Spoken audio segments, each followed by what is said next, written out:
और दूसरा क्या कि उस दिन खेल मंत्री भी उपस्थित थे। खेल मंत्री ने भी काफ़ी अप्रिशिएट किया। खेल मंत्री ने वो मजबूर कर दिया गया कि वो अनाउंस किए कि ठीक है, जो नेशनल स्कूल चेस होगा वो बिहार में होगा, और वो जो वेन्यू फाइनल किया गया है, जो टेंटेटिव वेन्यू फाइनल है, वो ज्ञान भवन, पटना का ज्ञान भवन जो है वो होगा। और इससे बड़ी और कोई उपलब्धि नहीं सकती है। मुझे याद है कि मैं सिद्धार्थ अपने बेटे को लेकर के एक बार चेन्नई गया था नेशनल चेस के लिए। तो उसका आयोजन एक स्कूल में हुआ था, जो कि वेन्यू बहुत अच्छा नहीं था, क्योंकि 2 बार हम एक बार सुबह छोड़ने जाते थे, शाम में लेने जाते थे, कभी तिरुपति जाते थे मंदिर दर्शन करने के लिए। तो वो बहुत अच्छा वेन्यू नहीं था। उससे 200 टाइम्स बेटर आपका वेन्यू होगा। और बिहार सरकार ने ये विश्वास दिलाया है कि जो भी बेस्ट हो सकेगा वो बिहार सरकार अपने तरफ से हेल्प करेगा। लेकिन कुछ चीज़ें ऐसी हैं जो स्टेट लेवल पर एसोसिएशन को करना पड़ेगा। ठीक है, वेन्यू वो देंगे, लेकिन जो बहुत सारा लॉजिस्टिक्स है जो हम लोगों को उपलब्ध करना पड़ेगा।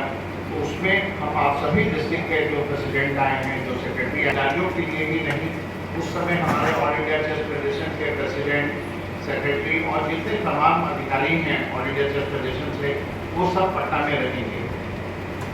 बहुत सारे स्टेट के भी प्रेसिडेंट आएंगे। तो हम लोग को वो भी देखना होगा कि कैसे उस आयोजन को हम अच्छे से अच्छे ढंग से कर सकते हैं, क्योंकि आज के दिन में हर स्टेट में बहुत प्रतिस्पर्धा है। जब भी कोई कार्यक्रम होता है, कोई भी आयोजन होता है, तो हम लोग एक स्टेट से जब दूसरे स्टेट में जाते हैं तो हमेशा ये प्रयास करते हैं कि जो है, तो सबसे पहले तो meeting of annual general body meeting of 2023 of all Bihar chess association is called to order and clear general की आगे first to confirm the minutes of the annual general body meeting held on 27/11/2022 and a special general body meeting held on 18/12/2022 at Patna. तो last जो 2 meeting हुआ था, एक special general body और एक annual general meeting हुआ था, उसका सब आप लोगों को जानकारी हो गई।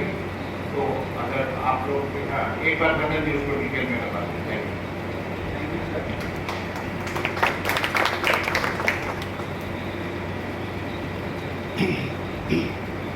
To confirm the minute of annual general body meeting held on 27/11/22.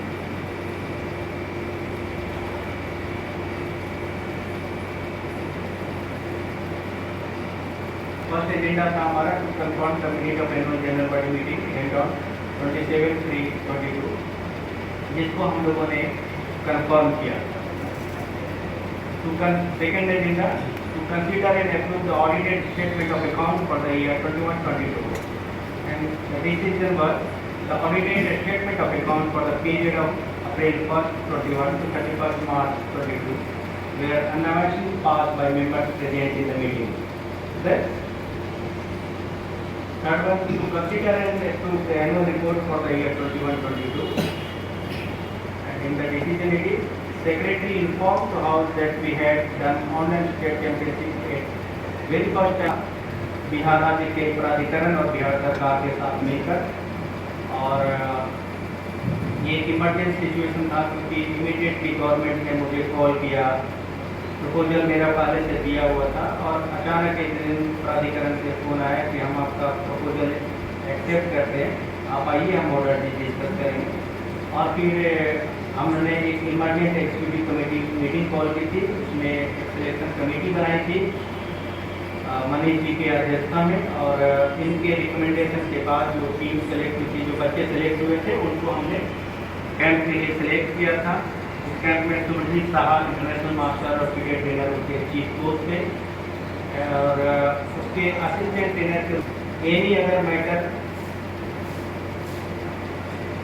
Matter में परमिशन ऑफ चेयर हमने ये डिस्कस किया था कि ABC इलेक्शन 22-26 के लिए उसको डिस्कस और डिसाइड करना था।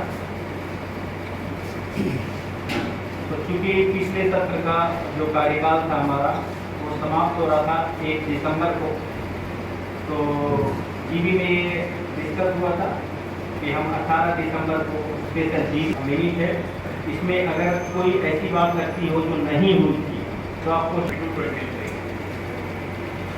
I request Manish ji, Treasurer of ADCA, please.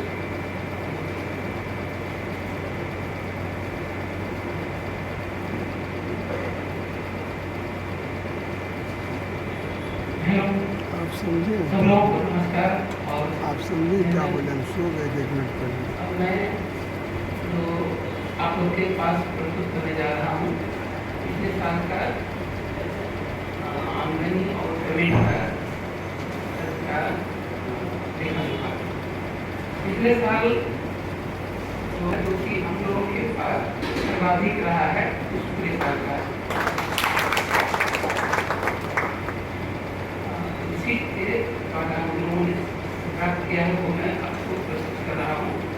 Option balance में कैश ऑफ हैंड 1,967 रुपये हमारे पास था। कैश एट बैलेंस में 2,09,512 रुपया हमारे पास, टोटल 2,11,489 रुपये हमारे पास पिछले साल मार्च के बाद, मार्च 2022 के बाद। उसके बाद फिर हम लोगों ने जो प्राप्त किया एफिलिएशन फी के द्वारा 33,200 रुपये रजिस्ट्रेशन शेयर में हम लोगों को मिला के द्वारा 43,375 रुपये। ICF ग्रांट के रूप में हम लोगों को और एवरीवन में मिला 50,000 रुपये। डोनेशन से हम लोगों को प्राप्त हुआ पर्टिकुलर खर्च के लिए डोनेशन से प्राप्त हुआ 63,002 रुपये। एंट्री के रूप में पूरे साल का प्राप्त हुआ 2,26,750 रुपये। रिकॉग्निशन फी के रूप में 30,000 रुपये। ऑफिस अलाउंसेस के रूप में SCF के द्वारा हम लोगों को मिला 1,80,000 रुपये। मेडिकल हेल्थ क्योंकि हम लोगों ने एक सदस्य को डोनेशन के रूप में दिया था, फिर 2 बार हम लोगों को वापस बैंक अकाउंट में लौटा, तो उसका भी ट्रांजेक्शन हम लोगों ने रखा है। तो 1,42,000 रुपये 2 बार में बैंक अकाउंट में आया। फिर return of team championship entry जो कि SCF को हम लोगों ने दिया था, फिर लौट के चला है हमारे पास बैंक अकाउंट में 7,500 रुपये। वीकली में 4,000 रुपये हुए। रिटर्न हुआ वीकली और उसके माध्यम से 5,900 रुपये। टीम एक्सपेंसेस में हमारे खर्च हुए विभिन्न प्रतियोगिताओं में टीम हमारी गई, तो 1,04,800 रुपये का हम लोगों ने पहले हम लोग को मिला। 190 में बाउंस होके आया हम लोगों के पास 5,900 रुपये। फिर 31 ऑर्डर किया गया था 3 रुपया हम लोग को मिला कि बैंक अकाउंट में ठीक था, वो हम लोगों ने दिया। कंट्रीब्यूशन के रूप में 30,000 रुपया है उनके द्वारा उनको अपनी मैंने उनको बैंक अकाउंट में आया। फिर कंट्रीब्यूशन फ्रॉम 35,000 रुपये हम लोगों को मिला विभिन्न टूर्नामेंट के दौरान भी या कॉम्पिटिशन के दौरान भी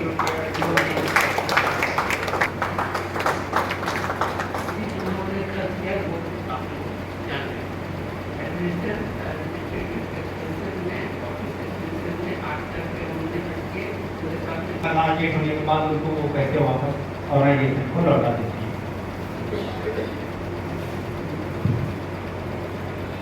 फिर मीडिया 13,000 रुपये। देखिए एक इसको हम थोड़ा एक्सप्लेन कर दिया। अभी उन्होंने बताया था कि मेडिकल के तौर पर पैसे आए थे, करीब कितना बता रहे थे, 1,42,000 आए थे और इसमें गए 2,13,000। ये क्या है कि हमारे कलीग को मेडिकल इंजरी हुई थी पिछले साल, तो उसमें हमारे एसोसिएशन के लोगों ने आपस में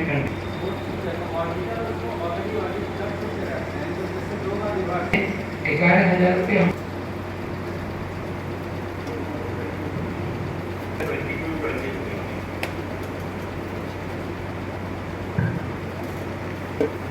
देखिए, एनुअल रिपोर्ट में मैं आपको बताना चाहूँगा कि हमारे टोटल 14 मेन इवेंट हुए थे पिछले साल, जिसमें जितने भी हमारे ऑफिशियल चैंपियनशिप है 7, 9, 11, 13, 15, 17, 19, senior women, state team championship, state school championship, state track league, जितने भी हमारे ऑफिशियल चैंपियनशिप हैं, हमने जो ACTC डिक्लेयर किया था उसके हिसाब से जिस टाइम पर डिक्लेयर किया था टूर्नामेंट के अंदर, उस टाइम पर हमने सारे चैंपियनशिप हमने किए। इसके अलावा पिछले साल हमारा एक वीडियो रेटिंग चेस टूर्नामेंट भी हुआ था लखीसराय में, और इसके अलावा आपको पता है कि पिछला साल ओलंपियाड ईयर था, और ओलंपियाड ईयर में हमने एक टॉर्च रिले हुआ था हमारे यहाँ बिहार में 3 स्थानों पर, पटना,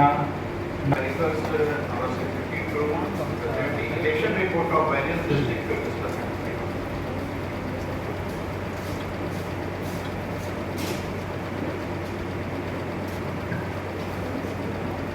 रोहतास डिस्ट्रिक्ट का जहाँ टेडो कमेटी चल रही थी, वहाँ से इंफॉर्मेशन आया था कि वो लोग इलेक्शन करना चाहते हैं। हमारे यहाँ से एक्सिक्यूटिव ने उसको मंजूरी दी, उन लोगों ने इलेक्शन कराया, और इलेक्शन कराने के बाद अपना रिपोर्ट हमारे पास सबमिट किया। इसके अलावा भागलपुर से भी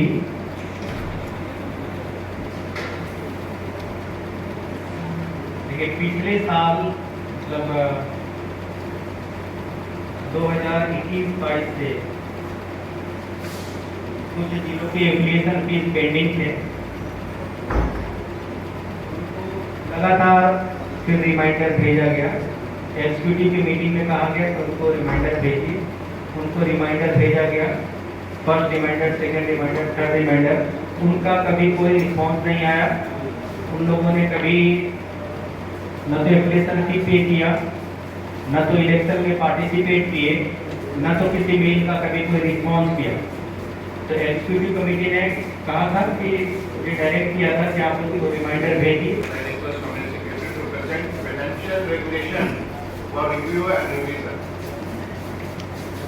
देखिए इस साल जो जनवरी के पहले सप्ताह जो एग्जीक्यूटिव की मीटिंग हुई थी, उसमें इस बात पर चर्चा किया गया था कि चूंकि 4 साल हो चुके हैं फाइनेंशियल रेगुलेशन के, तो 4 साल में एक बार ये फाइनेंशियल रेगुलेशन रिवाइज किया जाना चाहिए।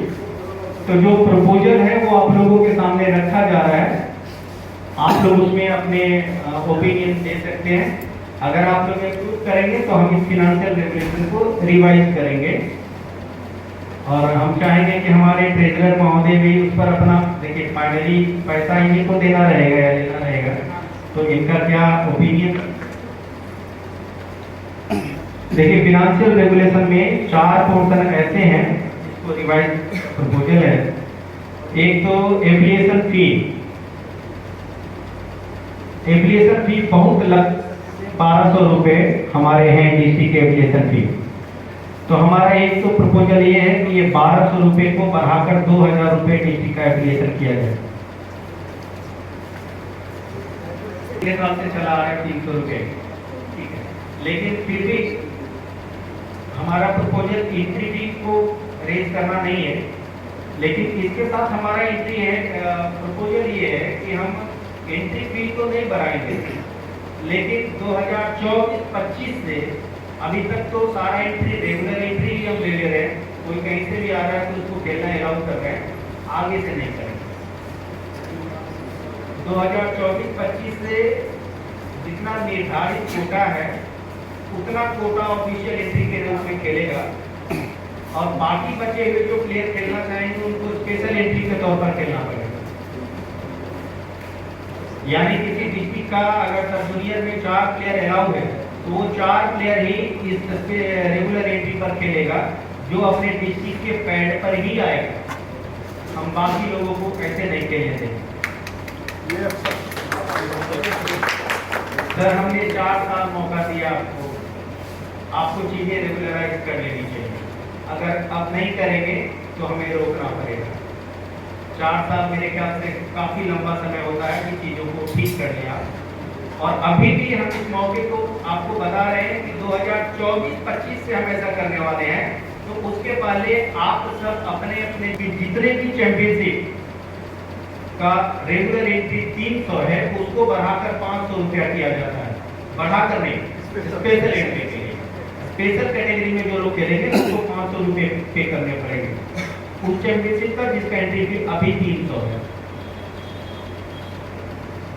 जिसका 400 है उसका स्पेशल एंट्री 600 होगा, और जिसमें 500 है उसका स्पेशल एंट्री भी 800 रुपये होगा। ठीक है, हमने एंट्री फी रेज नहीं किया है, एंट्री फी नहीं बढ़ाया है। जो एंट्री फी चैंपियनशिप है, देखिए अभी अंडर 7, 9, 11 और 30 में कोई कैश प्राइज नहीं होता है, और स्कूल चैंपियनशिप में भी कोई कैश प्राइज नहीं होता। इसके बाद सब जूनियर में अभी टोटल 10,000 का कैश प्राइज है, उसको बढ़ाकर 15,000 रुपये किए जा रहे हैं। 17 में 10,000 है, जिसको बढ़ाकर 20,000 किए जा रहे हैं। 19 में 10,000 है, जिसको बढ़ाकर 25,000 किए जा रहे हैं। रैपिड चैंपियनशिप का अभी टोटल प्राइस है 10,000 रुपया, इसको बढ़ाकर 20,000 रुपया किया जा रहा है। बिहार स्टेट लीग जो जिसमें टोटल प्राइस मनी 5,000 होता था, उसको 15,000 किया जा रहा है। बिहार स्टेट वुमेन चैंपियनशिप, इसका टोटल प्राइस मनी 5,000 है, इसको बढ़ाकर 20,000 रुपये किया जा रहा है।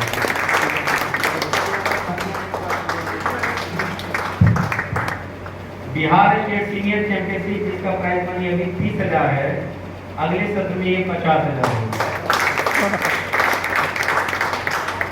और टीम चैंपियनशिप, जिसका प्राइस मनी अभी 20,000 है, अगले सत्र से 30,000 रुपये किए जाएंगे। बिहार स्टेट टीम चैंपियनशिप का प्राइस मनी 20,000 से 30,000 रुपये किए जा रहा है। तो इस तरह से अभी तक हम लोग 1 लाख रुपए कैश प्राइज के रूप में अपने चैंपियनशिप में देते रहे थे। अब अगले सत्र से इस 1 लाख को बढ़ा के 2 लाख में किया जा रहा है। आप लोग इसको कंफर्म करें, इस प्रपोजल को एक्सेप्ट करते हैं। Thank you. आप ट्रेजर थोड़ा सा ओपिनियन ले रहे थे, 30 से 50 कर दिए। ये जितना भी बढ़ा हुआ अमाउंट है वो एबीसी पे करेगा।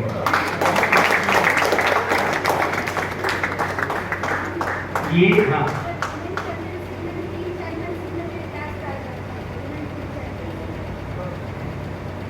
वुमेन चैंपियनशिप हम लोग 2 लाख होगा, तो 2 लाख में ये जो 1 लाख बढ़ा हुआ प्राइज मनी है वो एबीसी देगा, आपको नहीं देना है।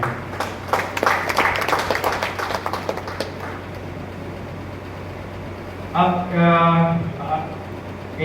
Bihar state fair participation national championship, हाँ, इसमें जैसा कि आप लोगों को पता होगा कि इसी साल ऑलरेडी ये इम्प्लीमेंट हो चुका है। एबीसी की एग्जीक्यूटिव कमेटी ने ट्रेवलिंग अलाउंस को 700 से बढ़ाकर 1,000 कर दिया है।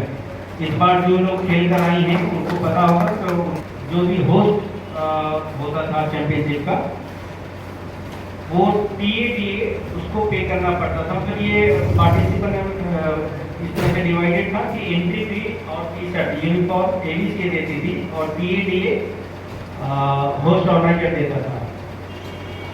इस रेगुलेशन को रिपीट किया जाता है। अब के बाद अगले सत्र से सारे खर्च एबीसी खुद वहन करेगी, ऑर्गेनाइजर को 1 रुपया भी नहीं देगा। ऑर्गेनाइजर को कुछ भी नहीं देना है, वो सिर्फ अच्छे से मैच कराए, सारे पैसे हम देंगे। ठीक है,